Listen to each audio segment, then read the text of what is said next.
अबे यार क्या मुसीबत गले ले ली यार मैंने।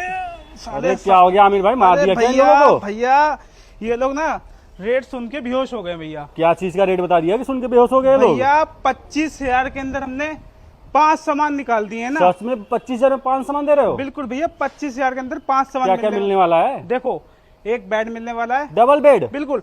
बेड के साथ के आपको गद्दे मिलने वाले ओ हैं। भाई सब गद्दे भी दे रहे हो? बिल्कुल भैया गद्दे भी मिलने वाले तीसरा हैं। सामान कौन सा होने वाला है? तीसरा सामान आपको सोफा सेट मिलने वाला है। ये वाला sofa set 5 seater sofa set मिलने वाला है आपको। ओ तेरी के। एक ड्रेसिंग टेबल मिल जाएगी आपको, चौथा सामान, पांचवा और सामान, आपको अलमारी मिल जाएगी आपको। 25,000 5 सामान? बिल्कुल ऑल ओवर इंडिया डिलीवरी होने वाली है। EMI की फैसिलिटी हमारी अवेलेबल हो जाएगी। डिस्प्ले पर नंबर दिए हुए हैं, सारी जानकारी आप वहां से ले सकते हैं।